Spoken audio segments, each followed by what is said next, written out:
Welcome to Donna's Happy Hour. Thank you so much for joining me. Today, I have a special treat for you. We're going to be going to the Delaware Valley Raptor Center in Milford, PA. If you love birds and you like big birds, you don't want to miss this program. We also have a comedian. He does singing as well as comedian monologues, and his name is Rick Gibbons. So grab your drink, whatever it may be, because I'm hoping you're going to spend the next hour with me. I'm here today at the Delaware Valley Raptor Center in Milford, PA, with the director, Bill Streeter. And Bill, you told me that this was established in 1987? Yes. And this is a nonprofit organization, just so you know. Can you tell me a little bit about how you came about getting involved with the birds? Actually, years ago, my wife and I saw a Birds of Prey program at a nature center, and I had read an article about falconry the night before. Okay. So at the end of the program, I started asking this guy about falconry. He said, "You want to become a falconer?"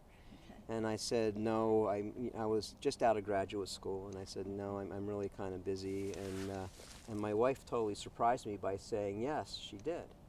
And she became the second licensed female falconer in Massachusetts history. This was back in 1979. Wow. So she started flying hawks, and then Okay. I started flying hawks. And then people started dropping injured hawks at our front doorstep, wow. thinking, well, these are the hawk people, they know what to do. Right. And so we started working with a local vet, and then we learned wildlife medicine from Tufts University Veterinary School Wildlife Clinic. Oh, wow. Opened up a small center in Massachusetts, and then in 1984 we were hired to come to Milford Okay. to work at a nature center and develop a raptor center for them, which we did. Okay. But they folded in 1987, so in 1987 we just incorporated our own center. Okay, wow. And how many acres do you have at this? Because you said you have two sites. There's two sites. This Okay. this is my personal property here, and there's just a couple of acres here. Okay. The other site is from the Pennsylvania Department of Conservation and Natural Resources. Okay. There's 1,600 acres there. Wow. And we occupy probably about 20 acres of that site. Okay. So what you're seeing here is actually half of the Delaware Half Valley of- Raptor Center. Yeah. Wonderful. And now, one of the things I want to explain to the public is that this is a nonprofit organization, which means that donations are welcomed. Yes, they are. And you were also telling me that recently they had a food source for the birds, which now you lost because... Yeah, they're not donating they're not anymore, so we're donating. going to have to pay a lot of money for food. And so people can always bring us fish that they wouldn't normally eat or have gotten too old. Okay. Or they could bring us deer meat that has been in their freezer for a while. Okay. As long as it's not ground meat, the birds will eat it, especially the eagles. Okay. But, you know, that will help a lot. Now, if it's frozen fish that they've even had in their freezer, they can bring that too? Sure. Okay, wonderful. Sure. Okay. And how do they go about, now, let's say you take in birds that have been injured. Yes. Where do they call? What's the number to reach you at? Well, our number is 570-296-6025. Okay. So they could call us directly if they're in the area. Okay. If they call emergency services or the police or the park service or nature centers, they all know about us and they can put us in touch with them. They can put them in touch with us that way.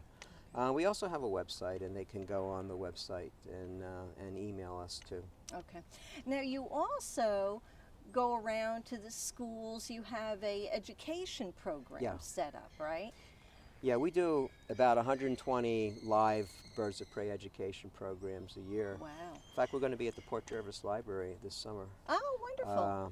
I can't remember the date offhand, but we Okay. are going to be there. Okay. And yeah, we'll bring a hawk, a falcon, 2 owls, and Lizzie, who is the newest eagle that we have. She's a first-year bald eagle. Okay. She'll be there. And we just educate people about birds of prey. Try not to lecture them, but make it fun and interesting with stories and stuff like Right. that. And that really brings in half of our operating budget. So. Oh, wow, that's wonderful. Now, let me ask you this. So let's say somebody comes to your program and they decide they'd like to get involved with the birds. How do they go about that as well? It can be tricky because what we do here, what I do here, Right. is 90% cleaning, keeping Right, stuff. keeping- So yeah. people think that they're going to come here and all of a sudden they're going to be taking care of birds, and Right. it's really not like that at all. Okay. Plus there's insurance regulations, and it's not that they're super dangerous, but if you don't know what you're But- doing, right. you could get hurt. Right. So generally, we don't have many volunteers, and when we do, people don't stay for very long because it's an awful lot of work. So what you really have to do is you really have to love birds of prey, Right. because you're doing all the grunt work. The only payoff is that you're around them. Right. And so if you're somebody like me who absolutely adores and loves birds of prey, Right. I don't mind cleaning their bath pans and raking the gravel and Right. doing everything else I need to take care of them, because I'm thinking, how cool is this? Right. You know? Right. Right. But it's certainly not for everybody. Right. Well, I do want to say that we are right now standing in front of the eagle pen. Yeah, And, this is Lizzie's flight enclosure. And this is Lizzie, who we're going to be visiting with today. And Lizzie, you said, was injured, had a broken leg. She had a broken wing. broken last wing, last okay. May, we had some violent storms in the area.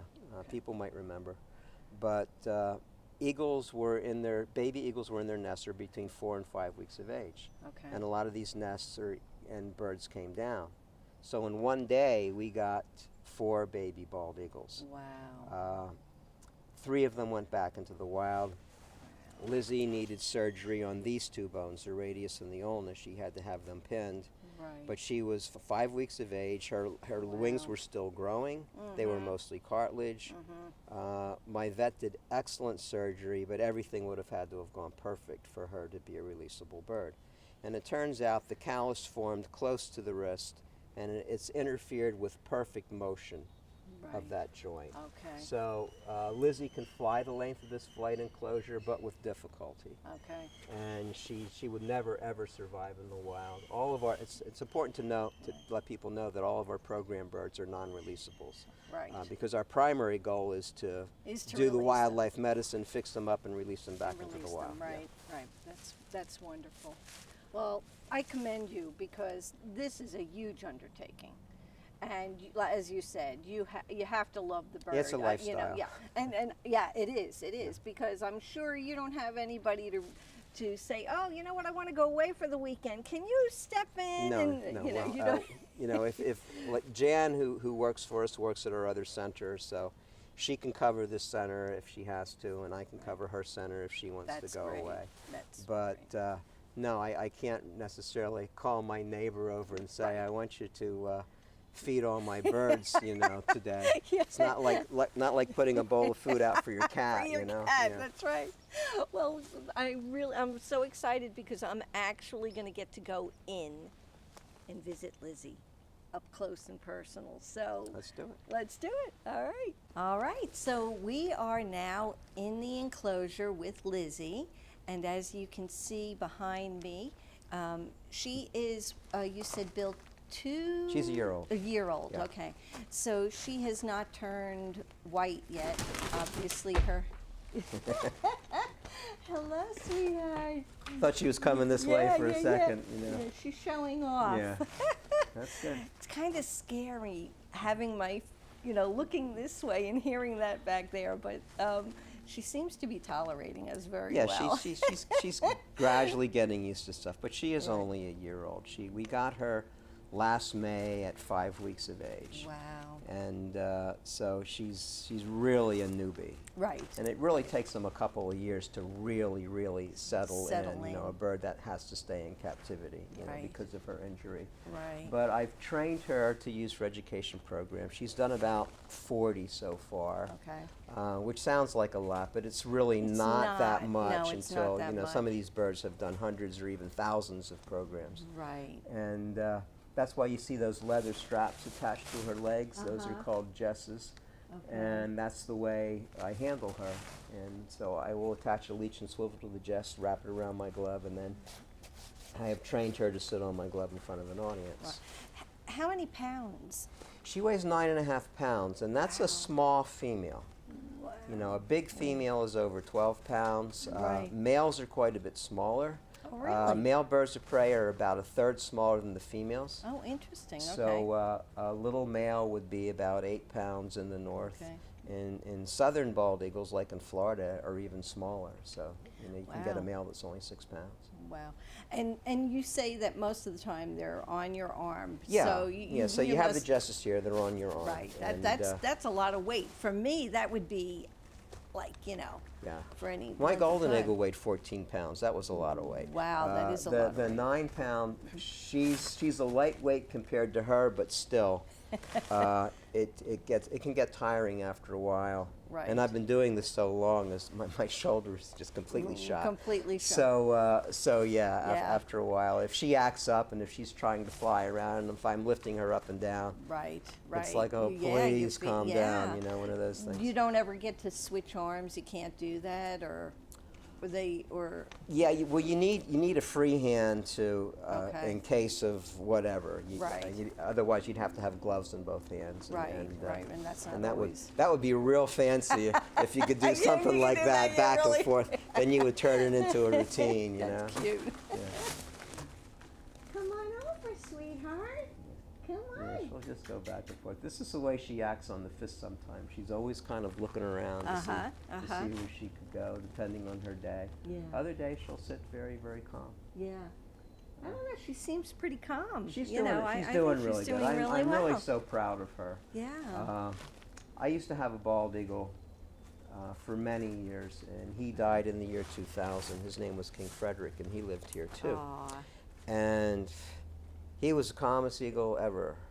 I could wow. do a program in front of the New York Stock Exchange with that bird, With and that he would bird. be totally See cool that, with see it. that. Wow. But bald eagles in general are just a little bit higher Higher strung. strung. And they're a little bit more nervous, and they're Okay. difficult to train if you get them older. Really. I got her at 5 weeks of age, so So you've been I handling just jumped her. on that opportunity. Right. I also did it to save her life. Bald eagles are extremely difficult to find homes for. Okay. um, Oh, interesting. Because they need a lot of space, Right. and people are afraid of them Uh-huh. to work with them. Right. And it takes like a real raptor person to really want to have a bald eagle with a lot of experience, and Interesting. there's so many of them now. They're coming back Right, so well right. that. So I figured, you know, when I eventually retire, Mm-hmm. and I have to find a home for her if Right. it shuts down, Right. it'll be much easier to place a bald eagle that's trained to sit on somebody's fist and You're used right. to people than it will have a bald eagle that will never ever do that and is just out there for show. Right. Right. So that it's basically, I worked so hard with her for her wing, Right. and so I wanted her to live a long, natural life, and Wow. the easiest way for me to do that was to train her. Was to train her. Yeah. Wow. That's amazing. Now, will she let you hold her now? I don't have the proper glove You right don't, now. okay, Yeah, I okay. need a big. Oh, And you she do? wouldn't inside the enclosure. She doesn't like to be held. So Oh, when I'm interesting. packing her up for programs, Right. I come in and I get her, and she's just flapping around, and she doesn't Right. calm down until I get her outside, and then Oh, all of a wow. sudden she's looking around, Ah. and then I have to put her okay. in her traveling crate, which she's Right. never real happy about. But then once she's at the program, she's fine. She's fine. That will Okay. change. Right, She's right. getting better. Well, yeah, she's like you Uh, said. She's she's really young. This is young, yeah. In the first program I did with her, she bit me right in the nose. You Oh, know. did she Oh, really? yeah, Oh, yeah. wow. Yeah. Oh, that had to hurt. She tore me up pretty good. and now I don't have to worry about it. I can touch her. She's not upset by that. Right. I can have my face really close to her, Right. which you can't help if you're Right. if you have a bald eagle. Yeah, I mean, you're they're there or whatever. Right. You know what I mean? If they want to reach over and bite you in the nose, they can do They're it. in your face. You can't yeah. hold them like that. Okay. And even if you could, they could probably still Get you reach anyway. you. Yeah, I was going to say, yeah, they'll probably get you. Wow. And you know what amazes me is I'm looking at her feet. You know, Yeah. which you don't really usually get to see that No, up close. You know, And bald eagles actually have relatively short talons. A golden eagle has a back talon that big. A golden eagle has half the size. Oh, But I mean, a bald eagle has one that's half the size. Half the but size. balds are fish eagles or sea eagles. Okay. And there are only 11 species of seagulls in the world. Okay. They live everywhere except for Antarctica, and there's none in South America. And seagulls have a few things in common. They have really long, oversized fish-eating beaks. Right. They have relatively short talons, and they have spines or spicules on the bottom of their feet, which they need to hold on to slippery stuff. Okay. So she's really set up to catch and eat fish. Right. Bald eagles are the only eagle, period, that lives exclusively in North America. Okay. It's probably one of the reasons why we chose this bird as a national symbol. They're Right. not found anywhere else in the world except for here. Right, for here. Wow, that's great. All right.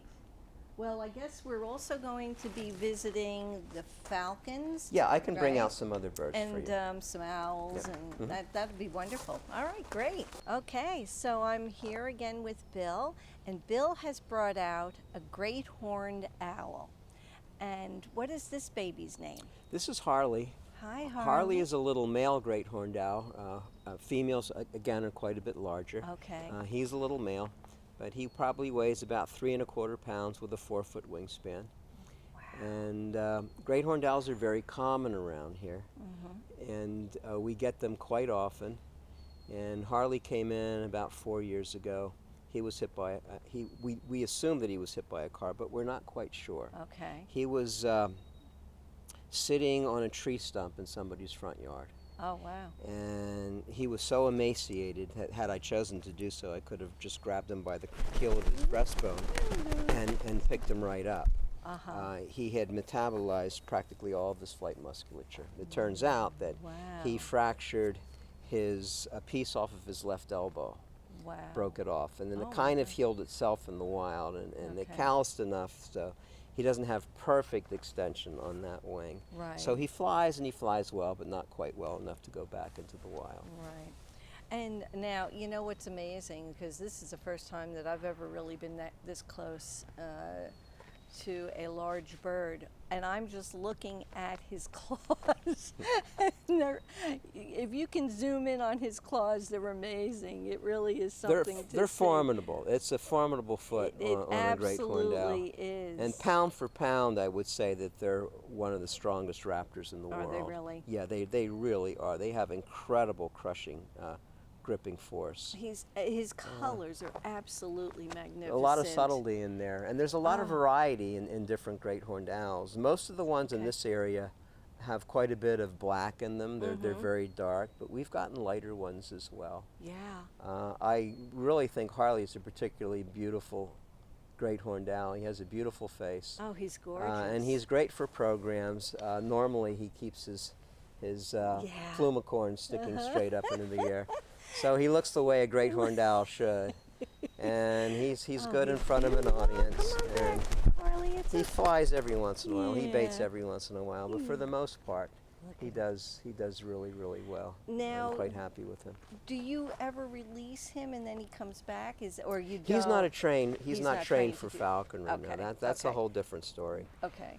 So falconry birds are trained to come back to you for food. Okay. And again, I started as a falconer, and that was a skill that was very helpful for me to become a rehabber. Just because you're more comfortable around the birds and you understand them a little bit better. So Right. that was a great thing for me and for my wife too, because Right. we started this place together. But these birds aren't falconry birds. They are strictly rehab birds or education birds. Wow. Oh, he's just magnificent. Yeah, he's a cool bird. Just love his colors. Yes, you are handsome. Yes, you are. Yeah. This is how large his ears are, by the way. Owls have extremely good hearing. Okay. And they actually have ear flaps, which you can't see unless you move Right. those feathers out. But those black crescents actually define the size of his ear flaps from there to there, really? from there to there. And how big do the great horns usually get? Big females can get up to be 4 pounds.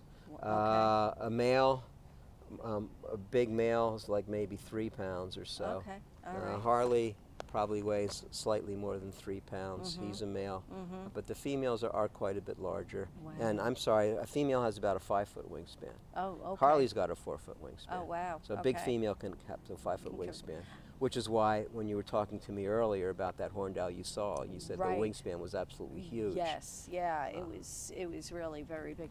I was telling Bill that I had been on my horse one day going through on just a trail ride, and all of a sudden I see this shadow above me, and I mean the wingspan was amazing, and sure enough it was a great horned owl, and I was lucky enough, unfortunately I wasn't that lucky, I didn't have my camera with me, but he landed on the tree in front of me, so I got a really Yeah. great look at him. But what is funny is that the next day, when I got back to the barn, nobody believed me, but the next day I went out with the girls, and sure enough he came around again. So you saw him. So we saw him again. So I'm thinking maybe it was a female protecting the young. Were we close to her What nest? time of the year was it? It was either summer. I think it was summer. Okay. Babies would have hatched by then. Okay. Well, babies would have hatched quite a bit before that. Okay. They're usually hatching in February and they're out and about in March. But they hang with their parents for quite a while. Okay. So yeah, they were still a family group at that time, I would guess. Yeah, because it was, I used to ride. I didn't ride much in the winter, so it was either spring or summer, or early fall. Yeah, even you know, early one or the fall, other. the babies will still Yeah. hang with their parents for a while. Yeah. Now, how is he with, like, does he let anybody else touch him, or most of the birds you have? He may or may not tolerate it. He'll tolerate it Okay. from me. Right. I try Okay. to keep my hands off of them Uh-huh. for the most part, but some owls are very amenable to be To be touched, okay. but there's Okay. no reason to have to do it. Right. Right. But if I wanted to, I could scratch Harley between the eyes, and Uh-huh. he'd be totally cool with it. Totally. Yeah, he But, obviously is. I don't do it. I don't encourage other people to do it. To do it. You don't want to pet your, Right. pet your owl very often. And the other thing we were talking about too is I was asking, how about diseases and viruses that birds can get? How susceptible are these larger birds to that? And I guess Bill was saying the biggest threat right now is the West Nile virus. Yeah, West Nile is attacking all birds of prey, but particularly great horned owls and red-tailed hawks. Wow. A lot of crows get it, and eagles can get it too. Oh, wow. And it's just very nasty. And because it is a virus, it's not something that you can treat and cure. All you can do is try to beef up the birds to fight the virus. To So fight make the sure that they're fed and that they're hydrated and treating any secondary infections or stuff like that. But basically, they have to beat the virus on their own. And I'm pretty sure that's the way it goes with humans as well. Yeah. Yeah, because Yeah. I know I had it, and it was, There's a horse vaccine yes, there is a for horse West vaccine. Nile. Right. And we can actually give that to our program birds especially. Oh, interesting. Okay.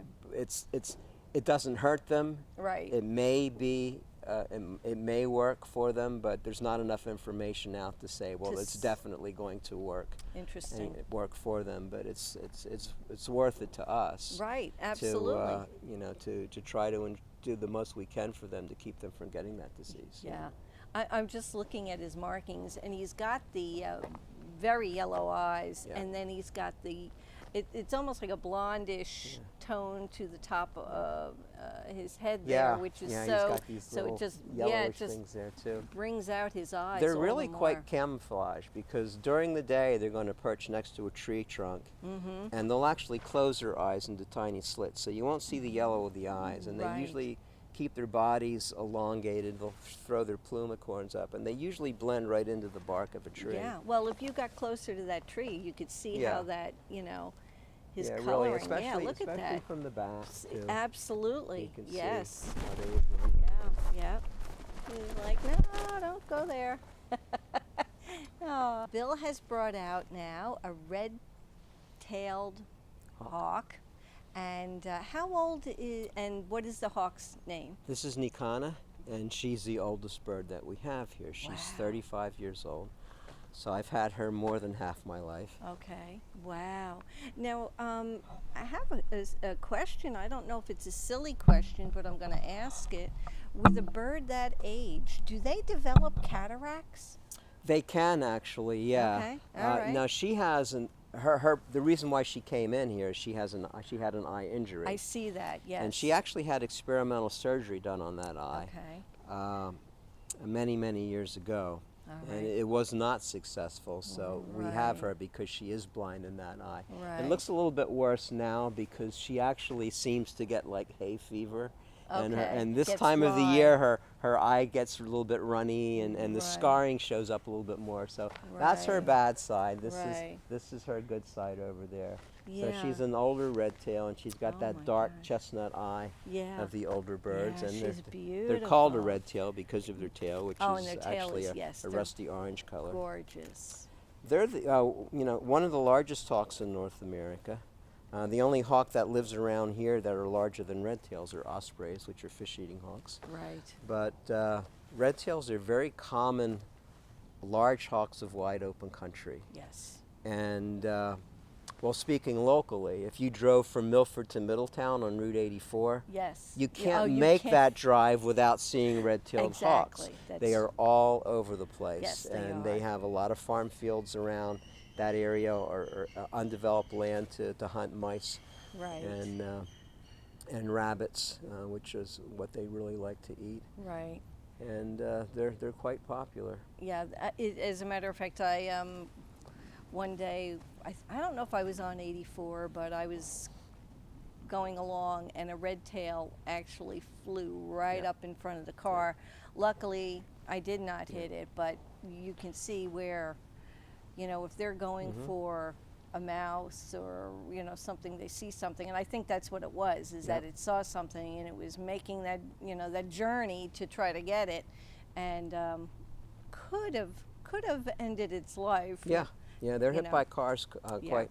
They haven't really adapted to deal with cars. They don't see cars as a threat. Right. They don't have any concept of their speed. Right. So not like urban birds, like pigeons and crows and house sparrows have adapted quite well. Right. But most birds of prey haven't adapted to deal with the speed of cars. Which that makes sense. They don't see it as a threat. Well, I have to tell you that going down 84, because I don't, if you're familiar with the area in Milford, PA, there's a long stretch, and the Delaware River is right there, so it's perfect for eagles and other large birds of prey for a food source.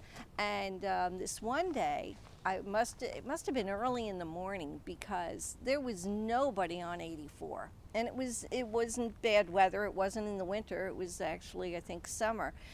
And all of a sudden, I'm watching and I see this eagle coming right westbound on 84, literally like eye level with my car. And he's just cruising along, and I'm like, what the?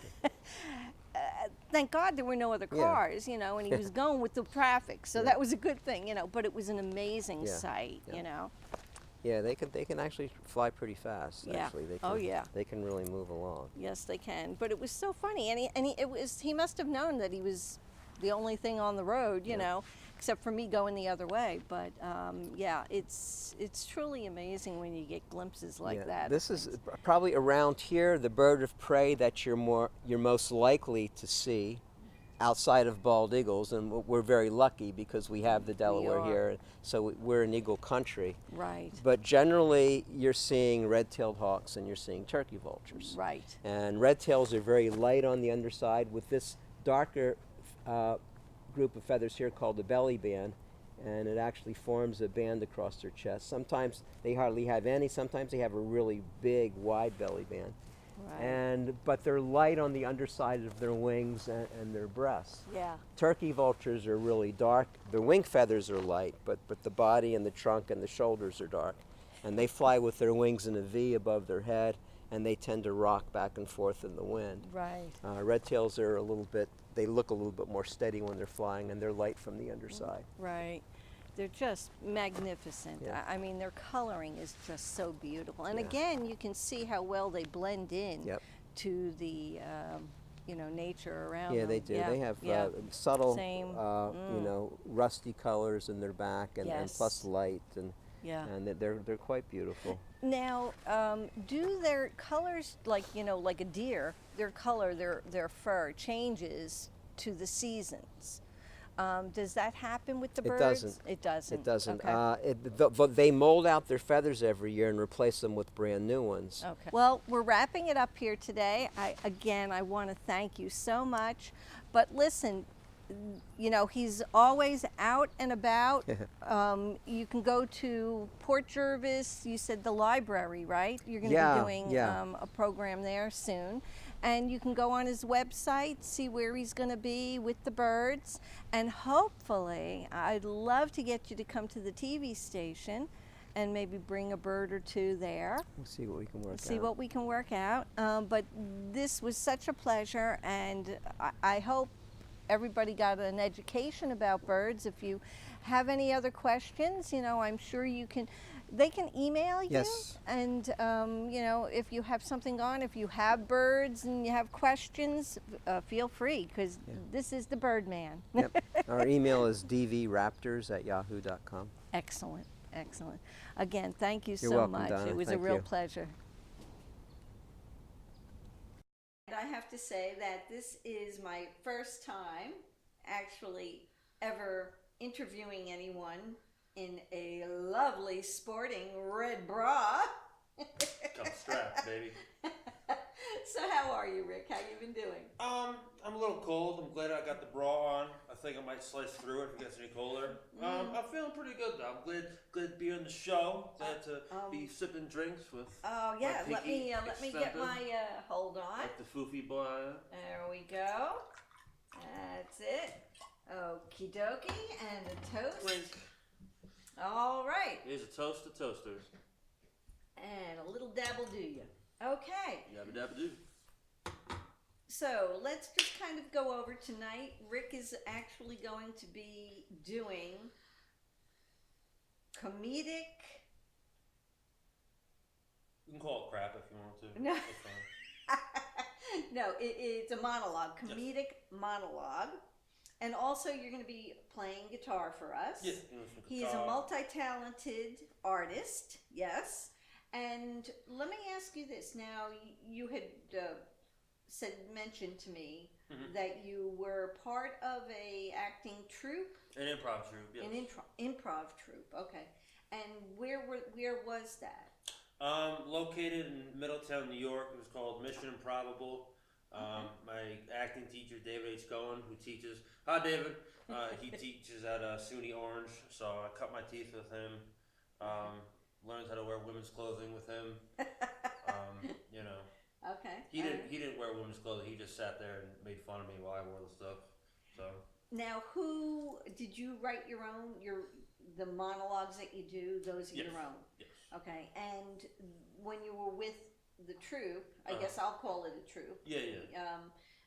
Everybody wrote their own material, or? Well, it was improvisation. Okay, so that's true, improv. Yeah. So did you come in with a certain idea and then just went with that, or the you way- didn't even? The way like short form improvisational comedy works, the way we did it, we'd ask for it like we call it an offer. It's an idea. We say, Okay. ask the audience, can you name us a room in the house? And so we'll say bathroom. So then you and your partner on stage, you do a scene based in the bathroom. You just use your Okay. technique to go from there. Oh, Make a scene with a okay. beginning, a middle, and an end. Very good. So, Actually, I told you earlier that I had studied with a gentleman in Manhattan, mhm. and we used to do similar things like that. He would give you an idea whether you know that the telephone was going to ring, and you and your partner had to go from there. Yeah, yeah. So it was basically along the same lines as that. Uh-huh. But I caught a little bit of what he's going to do tonight, and it's very good. I mean, it's different. It's different. I don't even know what category to put you in.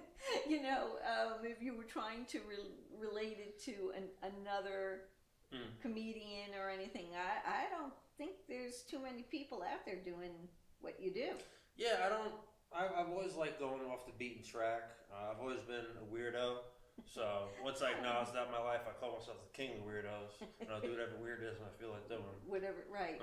But that's where you're letting your creative ability come through. Yeah. So you obviously don't mind sitting in a bra on my show. So That is you. We just can't see it. That's true. So, and then also your songs that you're going to be singing. Yes. Those are also all originals that you came up with. You are correct, ma'am. Okay. And now Rick also is with a group which is going to be on the show, Free Jays, and you basically do kind of rapping. Yeah, I'm not a real member of the Free Jays. It's just I'm good friends with them. The drummer, Dangul Banyana, he's in another band called Zingaya. He's the leader of Zingaya. I'm the frontman of Zingaya. Oh, okay. And Kurt Blake, who is the leader of the Free Jays, I'm good friends with him. And their bassist Pete has no last name, and I think that's hilarious. Right. So I hang out with them just for that fact. So That's true. Yeah. Okay, so I didn't realize that Dan has also another band. Interesting. Okay. Or if I did know it, I forgot about that. I'll have to ask him maybe. Now, what kind of music does he do with that? Gospel. Oh, okay.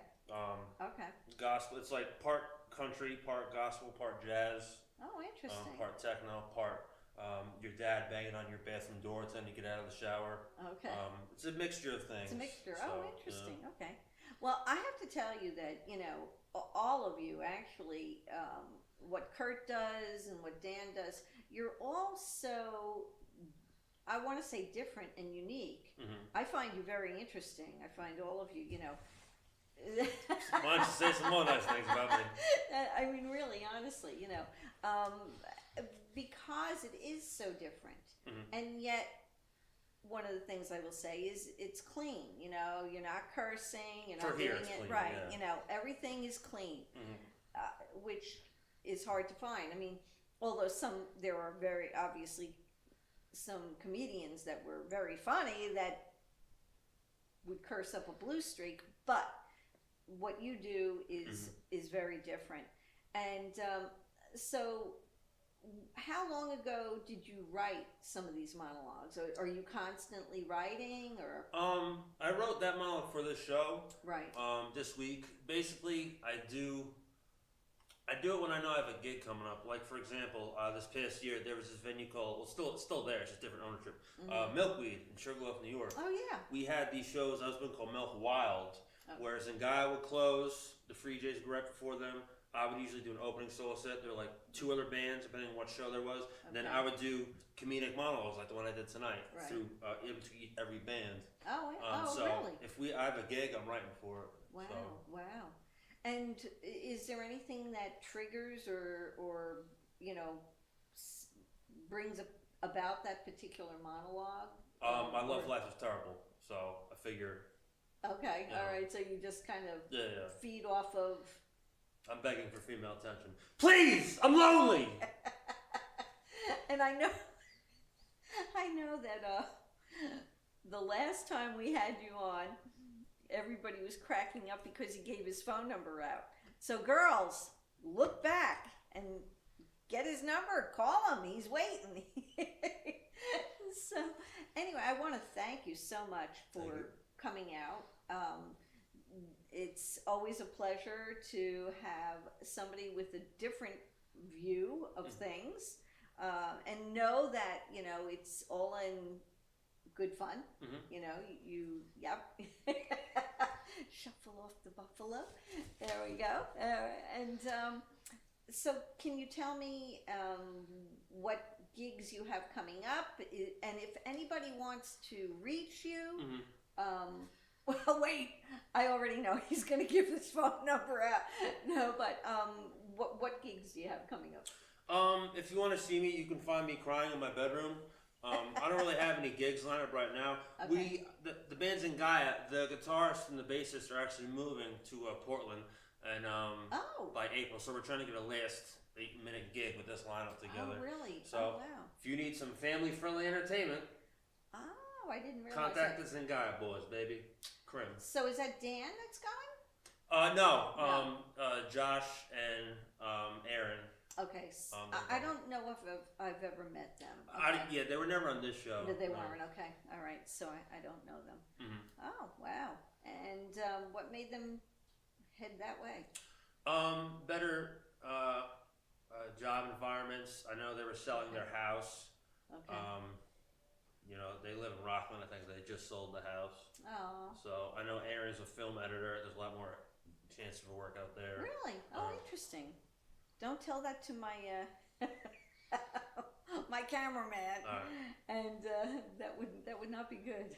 You didn't hear anything, No, Clara. you didn't hear that. Well, we wish them the best. Absolutely. You know, moving in and of itself is always a trip. Absolutely. Which is always an adventure. Yeah. You know, I think it's good. I honestly, as I've gotten older, I think that you should probably move every 10 years. And that's because this way you purge. You know, when you stay in a house too long, oh my God, it's crazy the stuff that you collect, you know. And so if you do it like every 10 years, you know, you got like a clean slate. I just moved myself actually a couple weeks ago. Yes, you did. That's right. Yeah. How'd you make out on that? Pretty good. My desk exploded. My writing desk. But I took a screw gun to it and it was repairable. I just did some Bob Vila stuff on it and it worked fine. So. Oh, that's good. That's good. Oh, wow. So what did it drop and explode, or? I don't know what. It fell apart in the trunk, in the truck. Oh. Like just came apart like 3 different pieces. Oh. It's always an interesting. Yeah, every move, like something gets broken. Like my last one, I had like a little table thing. My TV went on. That exploded in the truck too. So. It wouldn't be the way you were packing it. It could be. Definitely could be. Yeah, I would say it might be.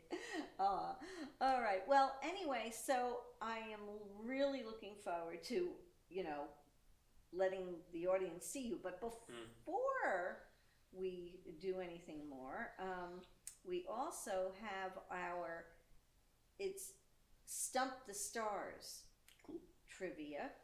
And so let me get my little tablet out. And the plot thickens. And the plot thickens. I gotta get my glasses on for this. Well, hold on, find your ear. Okay, it's between your... Alrighty, so let's see if I can do this. I'll stump any celestial bodies.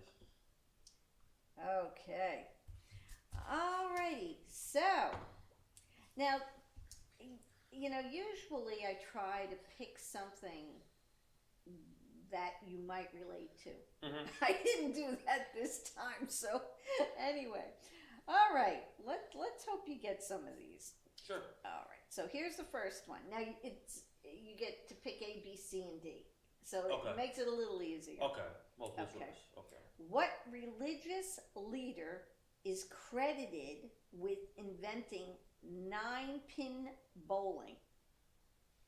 A, Pope Leo VII, Martin Luther, Joseph Smith or Buddha? Buddha had like that beer belly, so I could see him like guzzling down beers at the bowling alley. I'm gonna say Buddha. No. Martin Luther. You tell me Buddha did not bowl down the eightfold path It to makes hit the 9 sense. pins? It Yeah. makes sense. Okay. It makes sense. Yeah, I would go with you on that. All right. Okay, well, you know. So, ready for the next one? Yes. Okay. What sport has a hooker in a scrum? I thought it was a family-friendly show. Yeah, I did too until I got to this question. All right. A, fencing. B, gymnastics. C, polo. Or D, rugby. I'm gonna say rugby because it sounds the most British. I don't know anything about rugby. Woohoo! Okay, Yay! right. Go, Rick! All right. Woohoo! My God, I can't believe you got that. All right. So we'll do one more. Ready? I'm ready. What quarterback threw 70 passes in a single game? Dan Marino, John Elway, Drew Bledsoe, or Trent Dilfer? Let's say John Elway. No, Drew Bledsoe. Okay, well, anyway, so One we're out going to three. be ending the quiz right here. I just want to thank everyone for joining us tonight. And Rick, thank you again for coming down. Thank you. Hope to see you all next week. Thank you. Oh, hi. Didn't see you standing there. In case you don't know who I is, my name is Rick Gibbons, a.k.a. Tiger Boy, a.k.a. Ricky the Love, a.k.a. the X-Men of all rainbows, a.k.a. the Hudson Valley's biggest scumbag.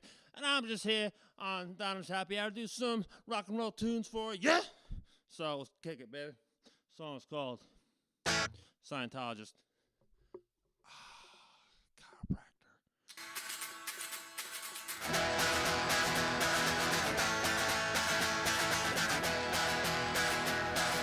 Sound the to the children, the funnest dreams mine, cracking building in my Chevy 87. Got the stereo up to 11. He's my Scientologist chiropractor. Scientologist chiropractor. Mississippi Delta, to Connecticut, to Chicago, waking up the government. San Francisco, San Diego, got the cops gun, where did Diego? He's my Scientologist chiropractor. Scientologist chiropractor.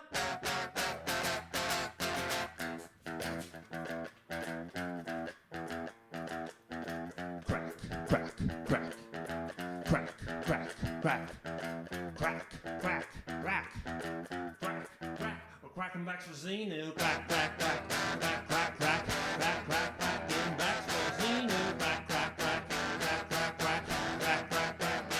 Getting back for Xenu. Crack, crack, crack, crack, crack, crack, crack, crack, crack. Getting back for Xenu. Crack, crack, crack, crack, crack, crack, crack, crack, crack.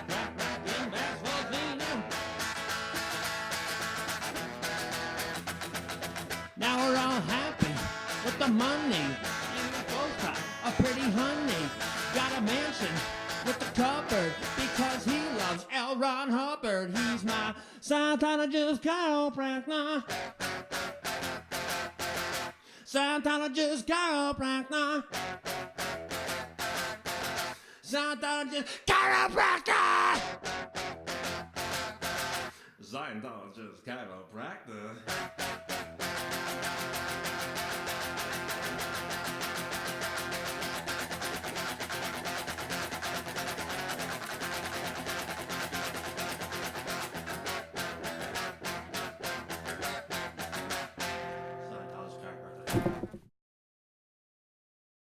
It's my next song. It's my next song. Goes a little something like this. Oh, when the saints martyr themselves. Hey, hey. When the saints martyr themselves. They're gonna die for something nonsensical. When the saints martyr themselves. One more time with a voice and clap. So when the saints shoo-ba-doo-ba-doo bop bop martyr themselves, shoo-ba-doo-ba-doo bop bop. When the saints martyr themselves, oh yeah, yeah, yeah. They're gonna die for something nonsensical. When the saints martyr themselves. Let's rock it, baby. Oh, when the saints martyr themselves. When the saints martyr themselves. They're gonna die for something nonsensical. When the saints martyr themselves. When they free speak up their minds. When the free speak up their minds. They're gonna die for something nonsensical. When the free speak up their minds. When they program little kids. When they program little kids. They're gonna live for something nonsensical. When they program little kids. Woo! Next song. Next song is called Drinking Water Part 1. I hope you like my song. Here's the next song.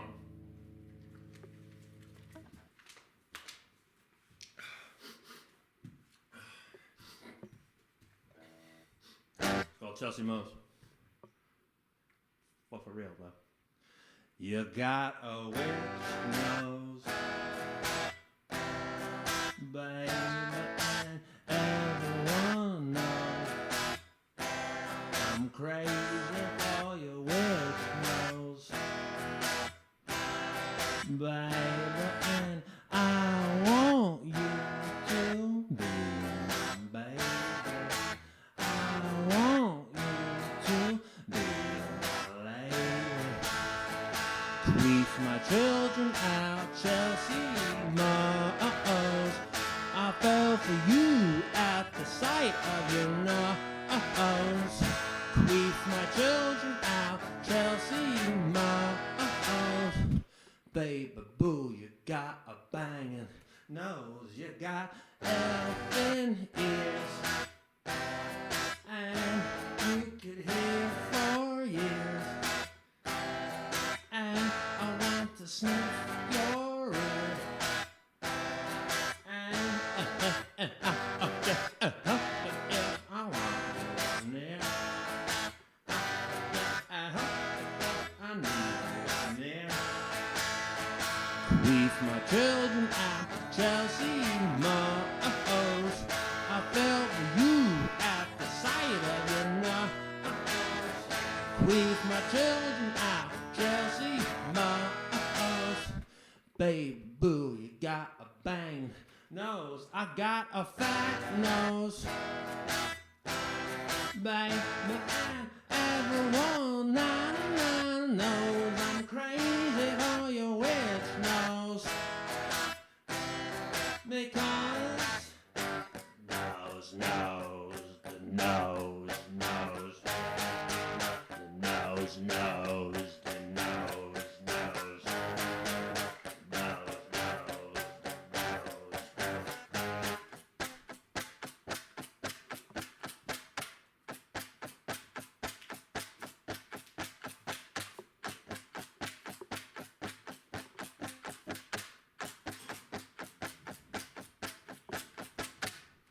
I love you for your witch nose and for your elfin ears, but I love you most of all because you got diabetes, Diabetes, sing along, da, da. Diabetes, clap your hands, Donna. Da, da. Diabetes, oh yeah, da, da. Diabetes, I will be your insulin. Babe, you'll be my Ingrid Tulin rock.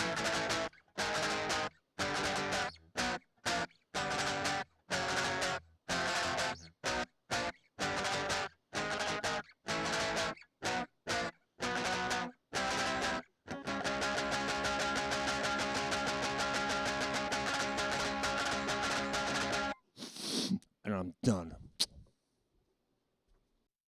My name is Clarence W. Dolby. Ladies and gentlemen, do not adjust your set. I am a real human. If you pull off my face, you will see no reptilian face. You will see a bloody skull. I am telling you this for a reason. You are all being deceived. You are all being deceived. Some of what you know is not true. Most of what you know is not true.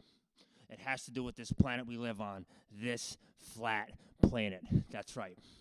The Earth is flat. It is not round. The round Earth conspiracy has been going on for millennia. It starts with the reptilian people, the lizard people who have existed for eons before mankind. The Reptilian Congress now lives beneath South Dakota.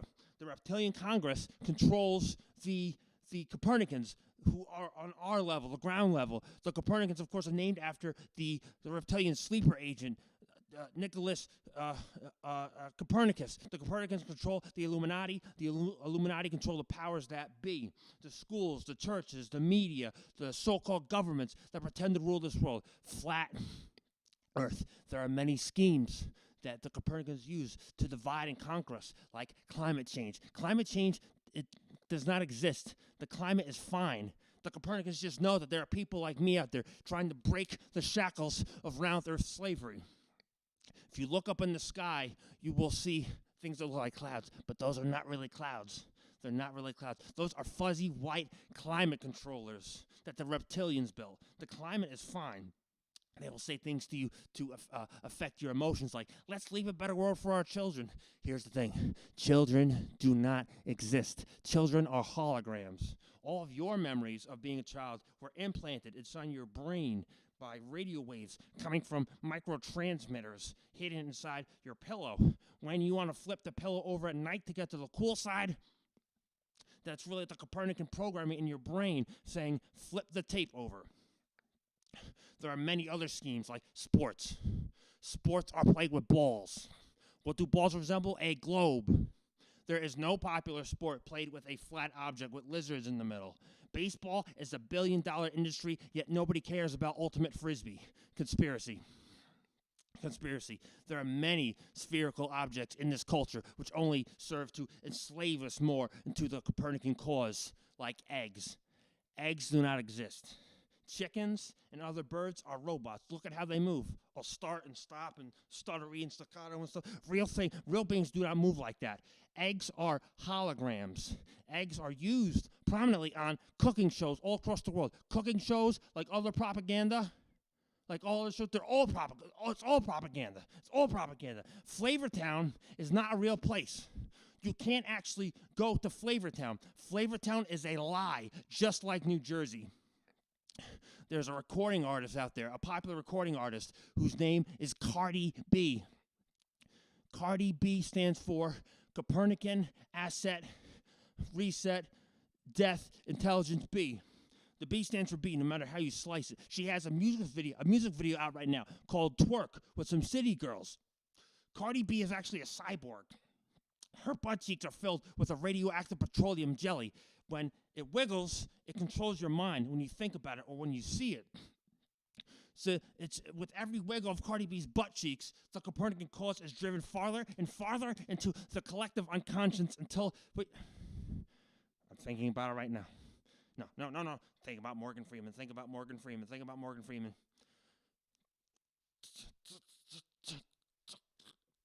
Neil Armstrong was a great American hero who who was the first to land on the moon? No. There was no moon. There was no moon landing. There was no moon landing. The real Neil Armstrong was an alcoholic chimpanzee that used to sit on the couch with Lyndon Johnson and watch reruns of I Love Lucy.